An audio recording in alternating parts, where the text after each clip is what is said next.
What is up, guys? It's the Sound Alchemist, and I'm here with Gersh1. We're back at it to answer your questions in another episode of For the Greater. This is a video series where we answer the questions left by you, the viewer. If you have a question for us, comment down below, put question in front of your question, because we get those questions first. That is what Mega Shark did. Mega Shark.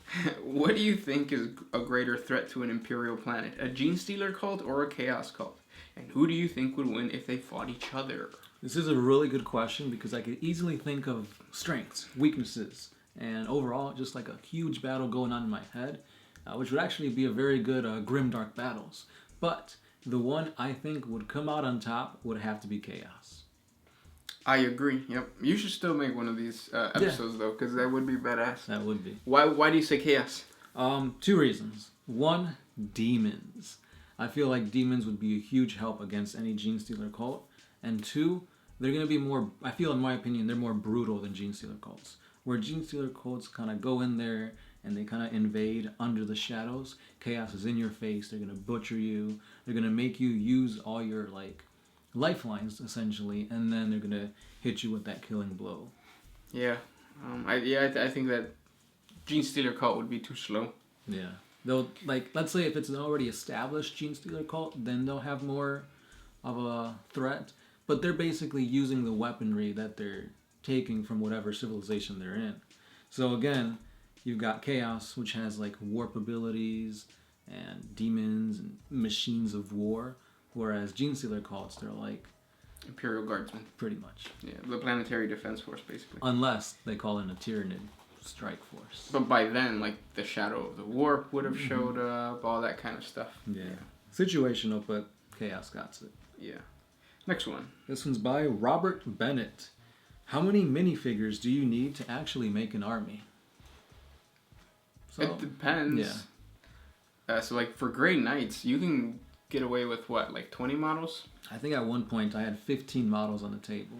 Yeah. 2 5-man squads, a captain, some tanks, and then Dread Knights.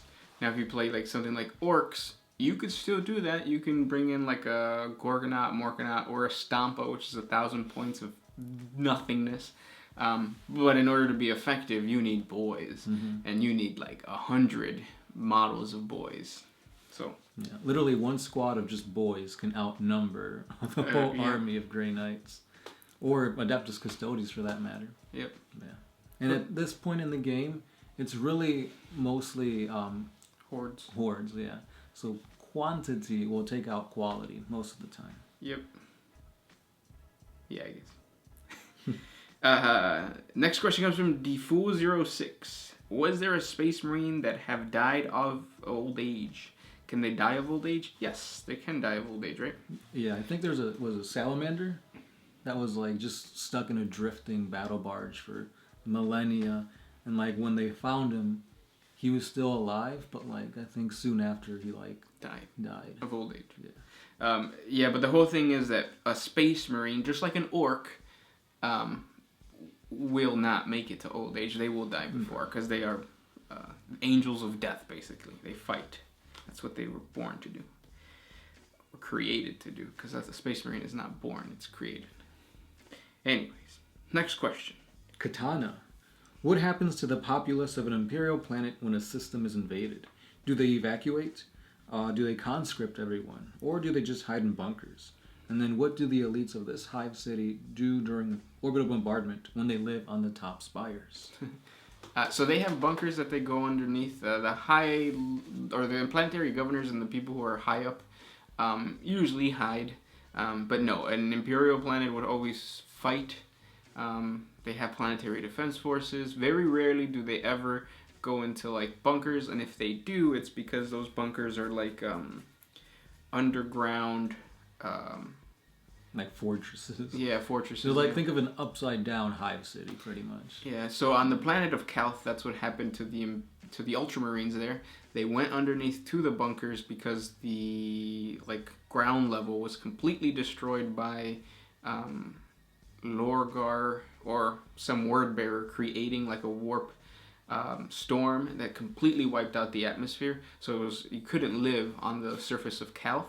So they went underneath, and then that's when fighting happened underneath, like in subterranean bunkers and stuff. And that's actually where the betrayal of Calth takes place, doesn't it? Yep. Like the board game. Yeah, so it varies, but most of the time, always fighting, always fighting. Next question. I have one from Silo Elliott. Why didn't the Chaos Gods just kidnap the Primarchs instead of scattering them across the galaxy?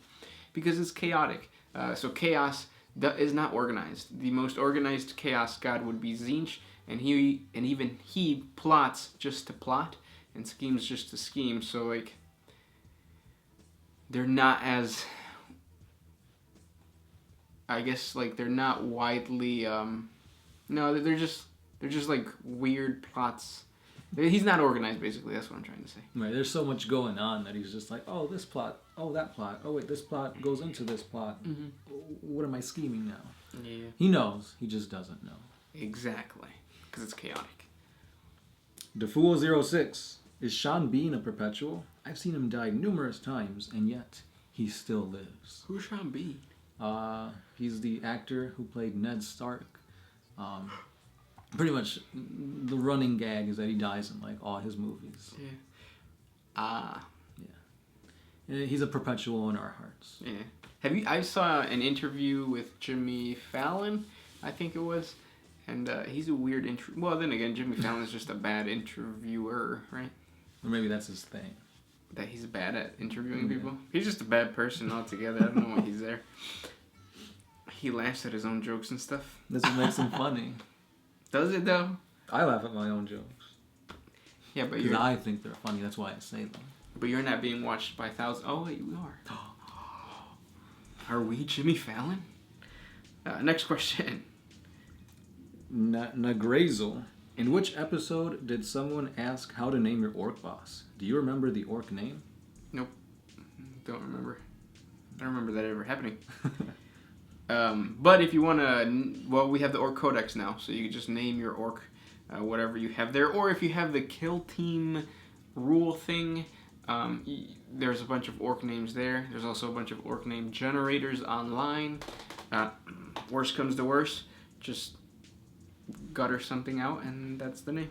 I think it's something brutal and add like Choppa or Killa. Take away the ERs and put an A, basically. Yeah. Like Stampa Bloodfist. There you go. Or Two Teeth Big Mac. I don't know. Something like that. Perfect, yeah, exactly. 2 Teeth Big Mac. That's going to be my next Big Mac's name. Is he going to have 2 teeth? By the way, I read the codex for orcs, and like, I cannot wait to bring in Big Macs, what are they called? The guns, and I actually want to do a mech shop. Ooh. The mech shop's going to be interesting. Next question comes from Corey. If the Emperor was to awaken, would the Inquisition be forced to investigate and make sure he is not tainted with chaos? I don't think they would have to. I'm pretty sure there would be some people to do that. Within the Inquisition, there's so many different like sects or ordos that there is one that believes that the God Emperor that sits on the Golden Throne is not really the God Emperor anymore. He's ascended to like become a god. So if this person that's on the throne gets up, they're gonna be like, whoa. So right. Whoa. Keanu Reeves. Yeah. George Pantoja. Exactly how effective are virus bombs on the Plague Marines or the Poxwalkers? Since they're already blessed by Nurgle to resist disease, but does this also affect the Life Eater virus, which dissolves all organic matter? So the thing about Plague Marines is that each Plague Marine comes from a different company, and each company has a different type of disease. So depending on the disease of the Plague Marine, that's going to affect them differently depending on what type of virus bomb the Imperium uses. But most of the time, yeah, they're pretty immune to it. Which is why usually for Nurgle invasions they don't do that, because that's kind of counterproductive. Right. They'll just do what are they called? Something torpedoes? Spearhead torpedoes? I don't remember. Whew. Next question comes from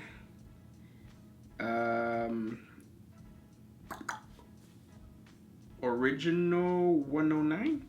Wouldn't Nulls be able to stop anything coming from a small warp in Terra? when the Emperor dies, reborn because a god. Well, hold on. Emperor dies, reborn. Okay, so if the Emperor gets reborn, would Nulls be able to close off the rift that happens or that opens during the time that it takes for him to come back or whatever? Yeah. The answer is no. If you actually check out the artwork for the warp rift that opened up on Terra, it's massive. Like an entire battle fleet can fit through it. So no, a Null will not be able to stop that. You need like a ring of Nulls. Next question comes from Nicolio Rafael Ruiz. Are squats and Demiurg the same race? Now that we're getting so many squat models, we're getting 2 squat models in that new the Black Stone Fortress. They look cool. They kind of look like Rattlings, honestly. Yeah, that's what I thought they were at first. But no, they're 2 different things. So Demiurg are rocky looking, like their skin is like stone men.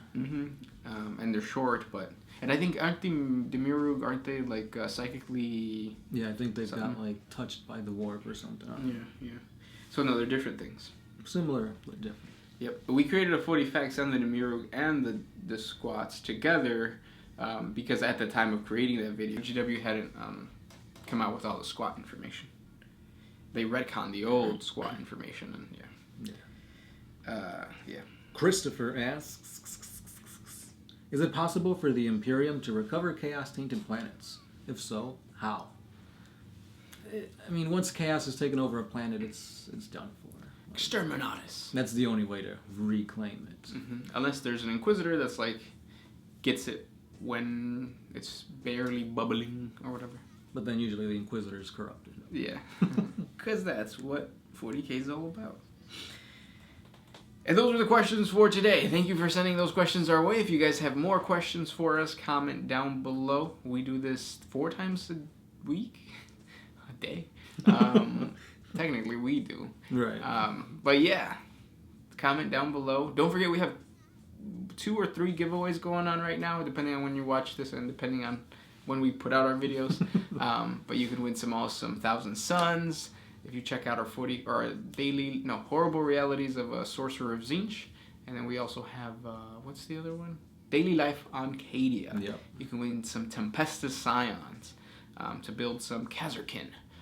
So jump on over there. Or you can use them to do Kit Bash. It is Kit Bash November. Yeah, check out the Instagram and Facebook. You'll see. Yeah. And of course, this is the Sound Alchemist. Gersh1. And we are out.